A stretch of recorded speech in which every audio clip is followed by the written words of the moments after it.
Hey all, Gabe Methuselah. It's paint day for me. I'm having a little fun. I ran around today and went to all the hobby shops locally, Brookhurst, Guildhall, and then I went over to the War House in Long Beach, which of course is very sad for me right now because Steve Lucky died and the store is actually closed. He was the owner. He'd had it for decades, pretty much as long as I've been role-playing. He's had that shop. And I talked about him before. I don't know what his brother is going to do. I hope it comes back. I dropped off some information saying I'd love to help and getting the store reworking. But a few people were asking about all the D&D Zero miniatures. As you know, I was talking about the idea of putting some miniatures from my collections that are unpainted out to some good painters who might want to paint a few, for themselves and then send me a couple back painted. And I could sort of build a more base of figures, highlight them, show them online, talk about the art that is involved in it and kind of get people recognized, especially ones who might want to be selling their figs for painting, as a job, or they want to possibly just get some more notoriety. And I hope that works out. I mean, some people have already said they want to do it. Now, these are some D&D Zero figures. This is a 1976 Ral Partha Wizard. One of the first ones they really did, and I thought at the time, and more than likely for the next few years, I always felt this was more likely the best Wizard miniature on the market for at least into the late 70s. I didn't paint one. Steve Kish did. It was beautiful. I didn't think I could do as good a job, so I didn't. I acquired this one a while back. I started to work on it, and I wasn't happy with it, so I do what I sometimes do, is just put things away, revisit it later. Here's another Wizard figure that came out in the late mid-70s, so these were fine. This is one of my old busted-up Kriegsspieler Goblin. Well, this one's actually a Snagga-Orc. I use these, and this base, as you might note, is a paper base with magnets on it. I magnetize everything. I've been doing that for a lot of years, pretty much from the very start. And then I would carry my miniatures around in either a shoebox that had a metal plate on it originally. And then once I got into the hundreds of miniatures painted, I ended up just getting metal toolboxes. Those work great, and that's what I still use. But I was just getting ready here to do some more painting, so I had some figures there that I pulled out that I was going to work on. This guy got broken, a large trove of little weapons. I snip off, or I find weapons packs, or I find, in bits boxes, or, people have given me, and just over the decades. I always keep these. That way, if you lose a weapon like I did here, you find one of your weapons that suits. In this case, I would have liked to have had a scimitar, but didn't really have one. So, and since it had like a stick going down, I think it was an axe or a club before, it's better that I put an axe on it. So I put an axe on it. The head was busted up, so I had two horns on it, but one fell off at some point. So I'm just leaving the one beat up old horn. So it looks like he's been in a fight. This is my paint job from like 1975, 6. I mean, this is what my orcs look like. I had orcs and goblins, both from Kriegsspieler. I used them interchangeably. They're basically the same size. The goblins look a little different, but since they were the same size, I basically used them, and I'd use them for goblins, or use them for orcs, or whatever. And then I think maybe when I showed you my Uruk-hai orcs that they came out, which were really cool. Now, they had the white hand on them, and I should have kept that, and I didn't, but I didn't want to use the white hand, because that's what everybody was doing. So I had actually sanded it off and put my own coat of arms on it, and I regret doing that, but that's the way life goes. Now, I used to just stick magnets right on the base of figures, without anything on them. And I found that was bad because a lot of these bases, like if you notice on maybe this one, I don't know if you can, they're not very large. So if you just had a little teeny magnet on the bottom there that I would glue on, and I used to get these at Dooley Hardware back in the day. They're long gone, but they dedicated their land to the city, and the city made a school called Dooley High now or something. So that's kind of cool. So what I ended up doing is I used to try to mount them up. And originally, I would put larger magnets on them, and it just didn't look as well. And then I kind of got into this, which was basically a penny. It's kind of the most inexpensive and really efficient little mounted base for 25 millimeter figures. I like the bigger stuff. I use a lot of the Games Workshop plastic bases now, but pennies were something I used a lot. And I usually now, when I get an old figure and I'm going to remount it, I mount it on a penny. What I also try to do is I try to find a penny that is vintage to the miniature. So if it's like a 1976 miniature Ral Partha or 78 or whatever it is, because usually on the bottom you can see these, or if I know because, I knew when the miniature was made, or I look at it online, maybe somebody else has posted it. I try to get the penny to match the year. By putting that penny on there, I figure at some point, as things go, people will be able to sort of pry the base off, or it'll fallen off, or it'll be near falling off, or whatever, and they'll have a dated area, so they can look at it and say, oh wow, 1976. This figure, if they didn't know already, might be. And as I tell people, if you're actually painting for high quality, or if you're selling your figures, make sure you sign them. I don't sign my stuff. That it's just, for mine, never did in the years.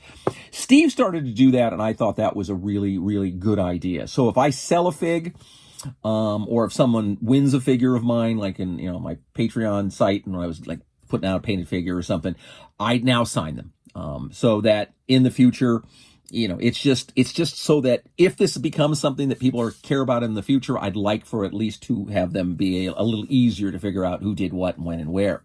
So that's kind of it. Now, my friend Craig kind of turned me onto these magnets. These he got from Amazon, and I got some from Amazon, and they're just the little metal magnets. These things are really, really strong. And I thought, well, I didn't have these as an option, obviously, back in the day, so I was using the 1-inch roll strip, which I kind of really like. I do recommend it.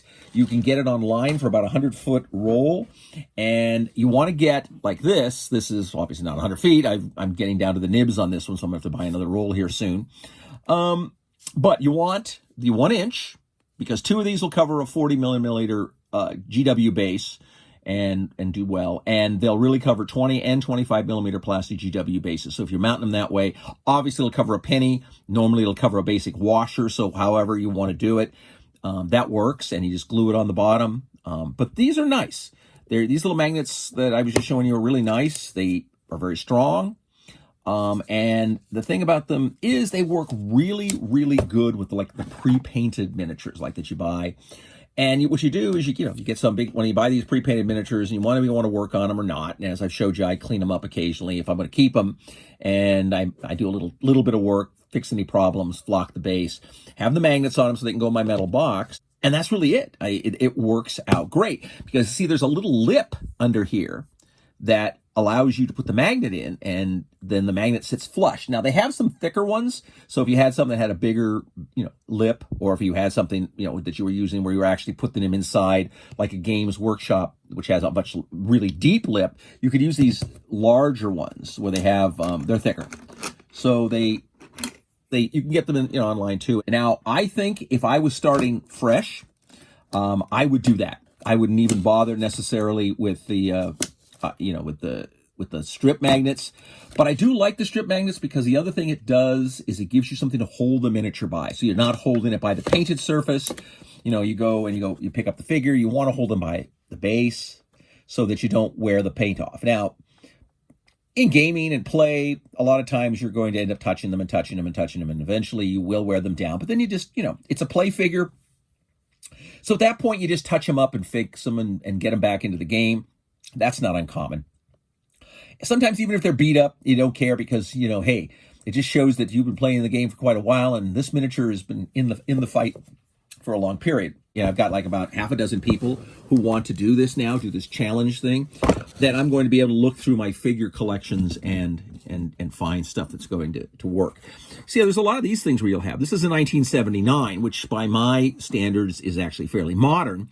But these are all Games Workshop goblins, and they're beautiful. And I've got so many goblins, that it's like, as much as I like these goblins, and I have a lot of them painted, I think I must have 40 plus of this goblin. I love the Ralph Bartha goblins. I thought, what the heck, they would be great for maybe somebody else to paint. Some of the good Decreespieler figures, like these, which I just recently got in a collection, when I think they used to come in packs of 6. These are Men of Farharad from the Lord of the Rings, and I have a bunch of these, and Steve used to paint them up like blue meanies so they could sort of be just a generic monster. This is like a minifig. This thing's a fossil, more likely from the early 70s. But, what you had to use is what was available. Some of these minifigs, not really brilliant. But, if you can get a nice paint job on them now, and like I said, with a lot of people who can do a lot of the shading, really can do a lot more to basically just, I need a barbarian. This is a barbarian. It's all there was on the market. So somebody used it, and that was pretty much it.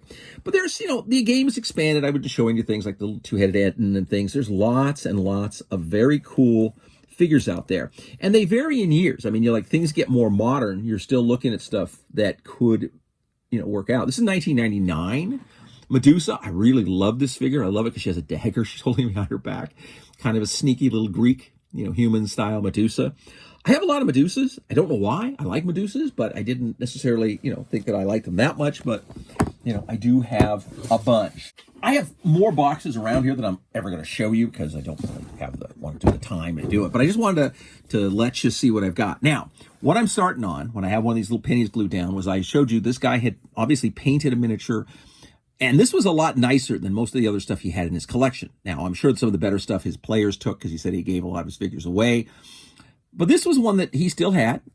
It's a pretty old fig. I don't know who it's by. I don't see any markings on the bottom, so there's nothing to tell me where to start looking. Someone might come back and tell me, but I'm going to mount this one up on a penny, and then I'm going to clean it up, fix all the little scratches, and then I'll likely just give it a little wash. I use the Earthshade by GW. I like that a lot. It does a good job of giving you just a little bit of shading and not a whole lot of work. And one of the owners of the Guild House down in Bellflower calls it talent in a bottle. He says, if you don't know how to paint real well, just slap the basic colors on it, hit it with Earthshade, and that miniature is going to become a lot nicer looking. And I agree with that. I have found that to be very much the case. But again, I got lots of old figures here lying about that all need a home and need to be painted.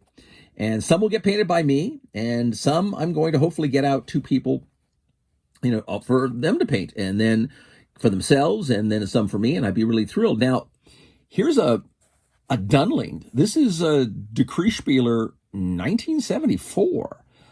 So this is part of their Lord of the Rings series, which I used a lot of, and a lot of people in the early years used these figures for Dungeons and Dragons because, of course, Lord of the Rings, all fantasy, everybody knows the figures, knows what they are. They were very useful. They had a lot of cool stuff, and they went on for quite a long time. And then Heritage ended up buying them and keeping the line going and then producing some more. So they're a really nice little selection of figures, but again, they're very iconic to the period. Now, this figure never got touched. I mean, it was kind of, this is what always kind of intrigues when you find these figures that, are really old, and they've been sitting in a bucket for, since 74. So we're coming up to 50 years. This thing is, almost been around, and no one ever put paint, flock, anything to it. So I'd like to see it get painted. I might paint it. I mean, I don't know if I've ever painted any Dunlings from that series. So I think I might just save this one for me and paint it up. But again, there's lots of things to see. I'm going to go ahead and start doing some painting and the like. So I don't know if I'm going to run this too long because I don't want to make it long and boring. Like I said, I'm going to start with this little guy here.